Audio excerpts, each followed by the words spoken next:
আসসালামু আলাইকুম বন্ধুরা, আপনারা দেখতে পাচ্ছেন আমেরিকার নিউ ইয়র্ক শহরে ম্যানহাটনে অনেক লোক এখানে একত্রিত হয়েছে। আপনারা দেখতে পাচ্ছেন যে এখানে শিল্পী ভেবে নাজনীন উপস্থিত আছেন।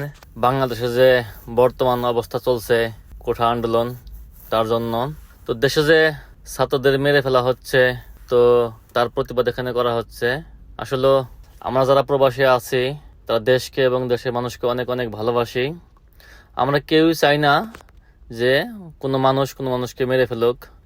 মৃত্যু তো একদিন হবেই, তবে কোনো মানুষকে মেরে ফেলা উচিত নয়। যদি কেউ অন্যায় করে থাকে তাহলে তাকে আইনের আওতায় আনা উচিত এবং বিচারের মাধ্যমে তাকে শাস্তি দেওয়া উচিত। মেরে ফেলা কোনো সমাধান নয়, মানুষকে হত্যা করা কোনো সমাধান নয়। আমি কোনো রাজনীতি করি না, যে কেউ যে কোনো দল করতে পারেন, তবে আমার কথা হলো মানুষ খুন করা এটা কেউই পছন্দ করে না বা কেউ চায় না।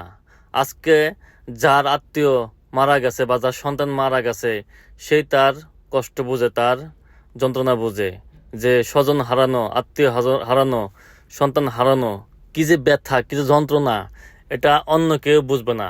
যার যায় সেই বুঝে একমাত্র।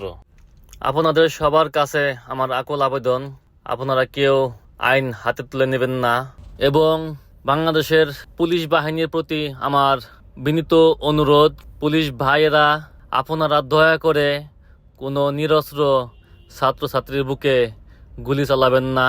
কারণ এরা কেউ আপনার আত্মীয় হতে পারে, এরা কারো ভাই, কারো বোন, কারো ছেলে।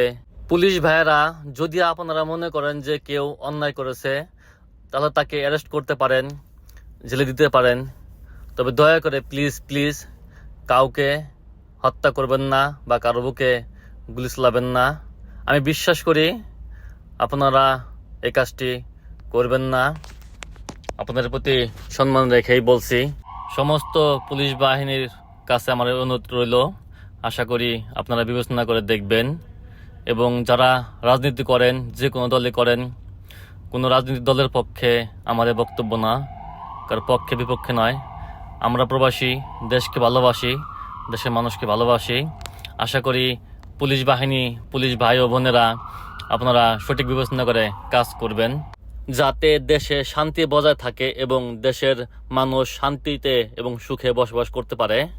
আসসালামু আলাইকুম।